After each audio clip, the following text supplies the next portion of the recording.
How's it going, guys and girls? Hope you guys are having a great week. So I'm back today with another games news related video. This one today is going to focus on Microsoft.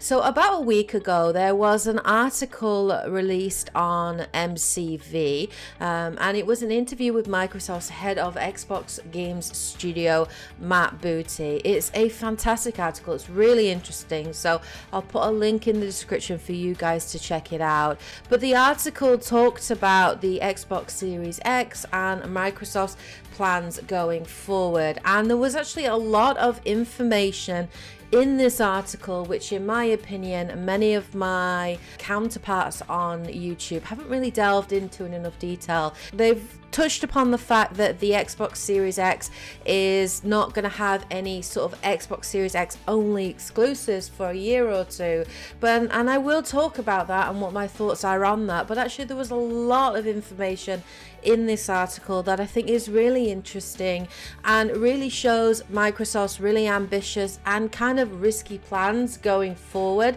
and I want to go through those today and obviously give my opinion on it. So let's get started on the article anyway. So obviously, as we know, the Xbox Series X is coming out at the back end of this year, holiday time 2020, probably sometime around the end of November, and the PlayStation 5 is going to be coming out most likely around the same time. We do know that Sony will reportedly have PlayStation 5 only launch exclusives that will not be playable on the PlayStation 4, according to inside sources from Kotaku's Jason Schreier. And Jason's pretty accurate when it comes to his news, and his sources genuinely tend to be good. But we do know that the PlayStation 5, of course, will be backwards compatible. So it is very clear that PlayStation is clearly wanting to shift their player base to the PlayStation 5 as rapidly as possible. In comparison, when reading this article, it looks like Microsoft are actually going completely the opposite direction and are actually breaking tradition. So they are planning to ultimately end the usual platform reset that we've seen in the past. Reading the article, they are certainly trying something entirely new, and some would kind of call it a little bit ambitious and a little bit risky. So according to Matt Booty, I can't get used to saying that name, Xbox's first party games will actually be entirely cross-generational for the first year or two. So what does he actually mean by this? Well, let's look at his words in a little bit more detail.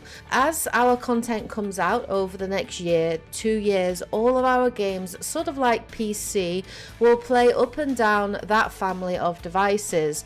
We want to make sure that if someone invests in Xbox between now and Series X, that they feel that they made a good investment and that we're committed to them with content.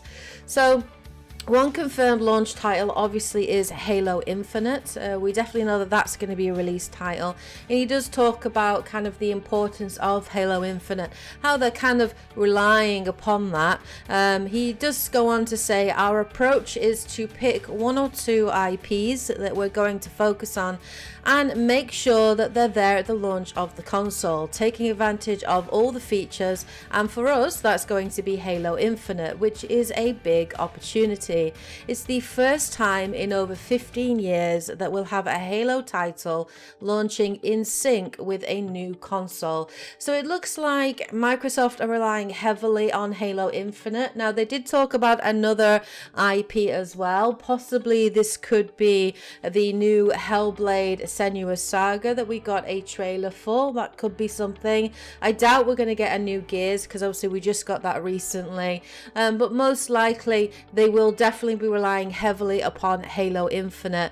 But what's really interesting is the fact that Halo Infinite and their other exclusive IPs coming out in the first year or two of the Xbox Series X life cycle will actually be available to play on the Xbox One, on the Xbox One X, on the Xbox One S, and probably on PC as well, particularly with Microsoft supporting PC quite heavily. So it seems like this business model is more akin to kind of a mobile phone upgrade or a PC upgrade compared to previous console traditions. So obviously, what are the positives with this? Well, there's a lot. It's incredibly consumer friendly. It does cushion the financial burden of having to move across onto the Xbox Series X.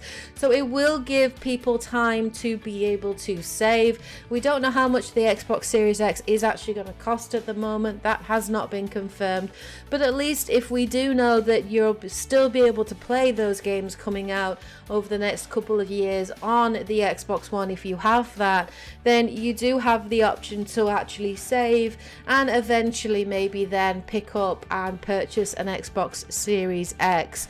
You will also be able to play first-party exclusives on current hardware that we own. So it is good in a way, because it means that we're not going to miss out on exclusives. We're not going to have to fork out £300-400 in order to be able to play some new games that we might want to play. And it does really give players the choice and the freedom to choose the platform and the price point of the platform that is best suited for them, because not everybody can afford to fork out £400 or £500 on a brand new console. Some people just don't have that kind of money, and so it does give players a lot more choice and a lot more freedom. It does also make a lot of sense, because obviously from a developer standpoint, if you are only releasing your game on one platform, on the Xbox Series X, then you are actually reducing your player base, because initially in the opening window of a console, the number of people that are going to be buying and picking up that console are going to be relatively small compared to several years into that console's lifespan. So it does mean that the player base is going to be much larger, and from a developer standpoint, the more people that you can get to play your game on different platforms, generally the better that your game is going to perform financially. It's also going to make it easier, hopefully, for Microsoft to transition people over onto the Xbox Series X, and people get to really make that choice. So you'll be able to play that game at whatever level that you want. But if you want a little bit more high-end specs, better graphics, better load times, ray tracing, that kind of thing, then obviously you might want to pick up the Xbox Series X. But if you're not really bothered about that kind of stuff, then you can happily play it on the Xbox One. So there are definitely some positives with that, but there are also quite a lot of negatives thinking about that kind of model as well. It may actually deter gamers from actually making the transition across to the Xbox Series X. There is really no reason for them to buy an Xbox Series X on launch day. If they can pick up and play Halo Infinite on the Xbox One and pay £50 to be able to do that, then they're going to do that rather than actually forking out money and picking up the Xbox Series X, unless they're obviously a hardcore Xbox fan. So it doesn't really give people a reason to invest and buy the Xbox Series X when it is released in holiday season 2020. And also it kind of holds back developers as well. So if developers are having to produce games that can be played across all of the platforms, then it really does put a lot of restraints upon those developers in terms of how far they can push their games and what they can do, because they really can't take advantage of the abilities of the Xbox Series X, because in a way they are held back by the Xbox One. And we did see this with cross-generational game releases at the beginning of this generation with games like Assassin's Creed Black Flag, which could have been a lot better, could have been a much larger scale, bigger open world, kind of like Assassin's Creed Odyssey, but was sort of held back by the tech of the Xbox 360 and the PlayStation 3. So in that way, yeah, it does have a negative effect as well. But it's definitely interesting that Microsoft are going in completely the opposite direction to Sony and to the PlayStation 5. Kind of what happened with the Xbox One and the PlayStation 4. So it'll be interesting to see how that pans out and how that ultimately affects them. The second thing that Matt Booty talked about was Microsoft's view of games as a service and their ultimate vision for the Xbox Games Pass going forward.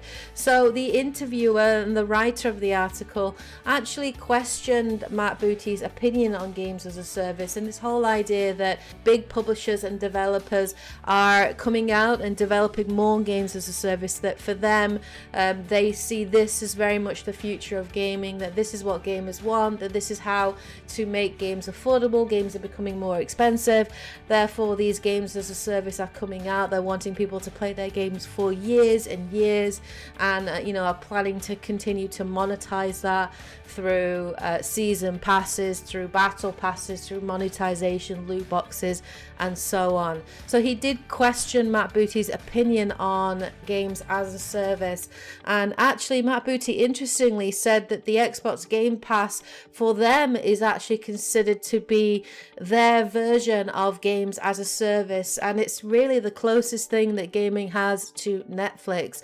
They have a very different view about financially supporting their first party developers while providing value for money for their customers, and he had some really interesting things to say about it. So here's a direct quote from him.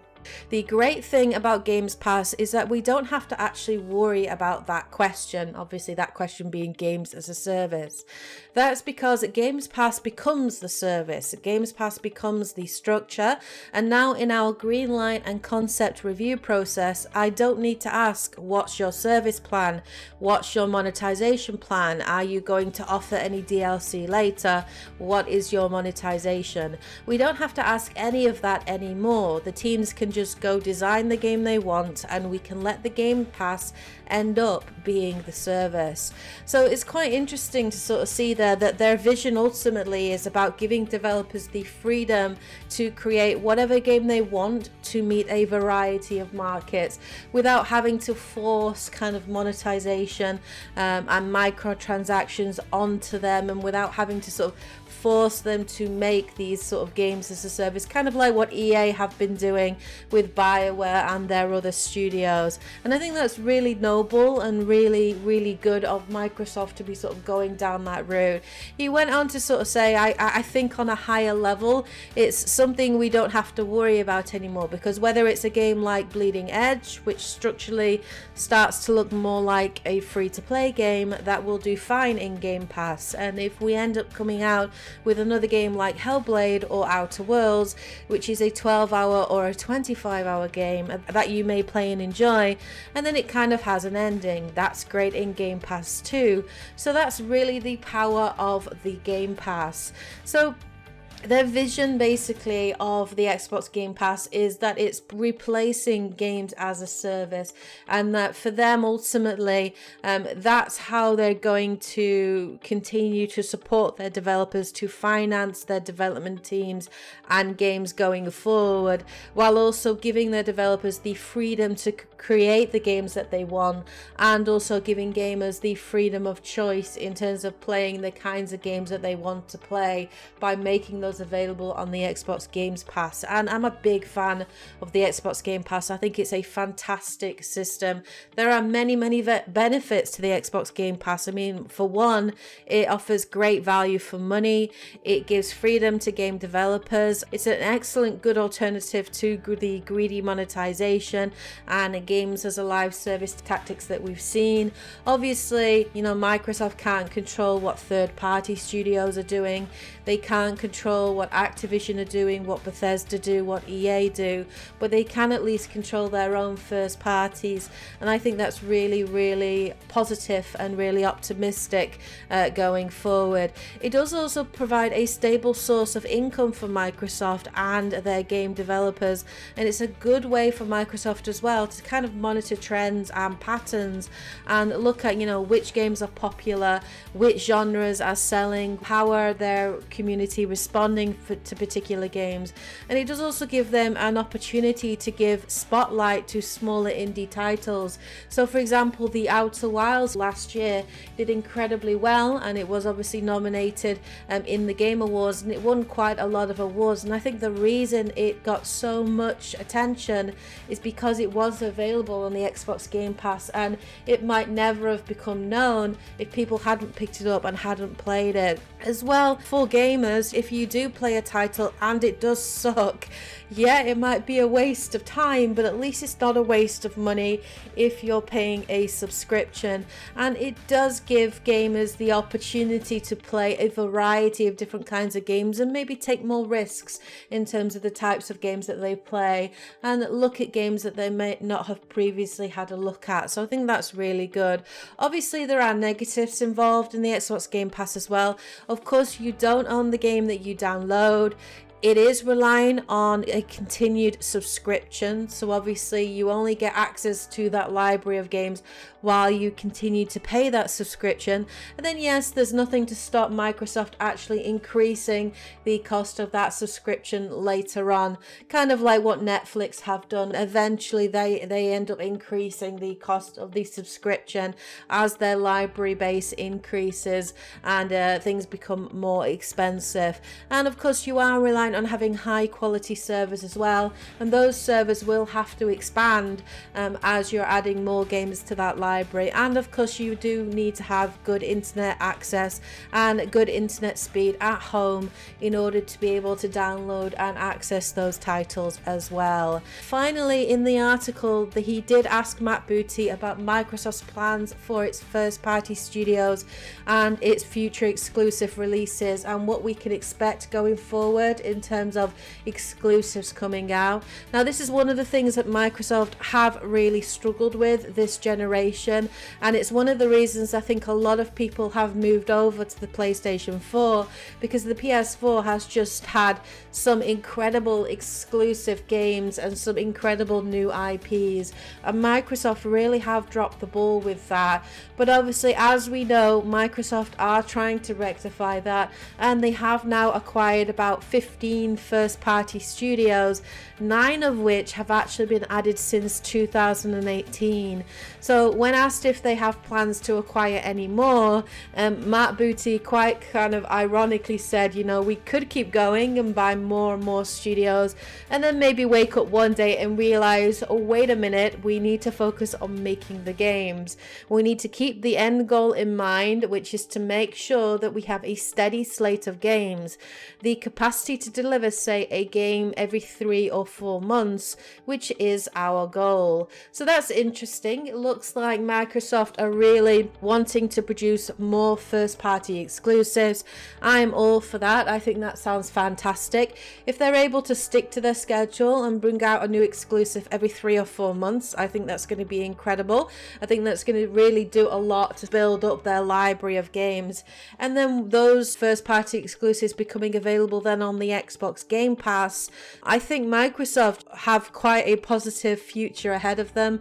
I think their decision to make the Xbox Series X cross-generational in terms of its exclusives for the first year or two, that could be the wrong way to go, because it might not encourage people to jump over onto the Xbox Series X. But I think for Microsoft, their vision seems to transcend that kind of one exclusive console. I think for them now, they look at their games and their platforms as a family.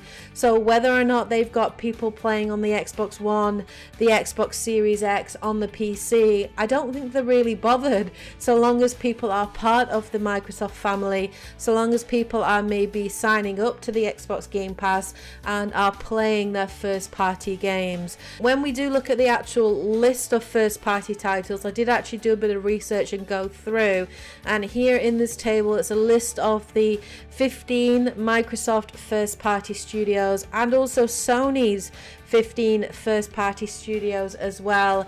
And we can see there that, you know, one of the reasons I think that Microsoft did so poorly this generation is just because they didn't have those first party studios that Sony did. If we look at it, Microsoft have actually added 9 first-party studios since 2018, so that's a lot to add to their roster, whereas Sony have only actually added 4. They already had a lot of first-party studios making games and producing content, and that's why they've produced so many great first-party titles, and I think that's why Sony have really dominated this generation. So if we look at this, then going forward, I think Microsoft's future is ambitious. I think it does have risk in it, but I think it could also be very successful. For me personally, I want to see Microsoft do well. I want to see Sony do well. I'm not a Sony fangirl. I'm not a Microsoft fangirl. I want to see all three of the studios do well. I want to see what original IPs each studio can produce, because that for me is more competition. That is always good. More games and more competition,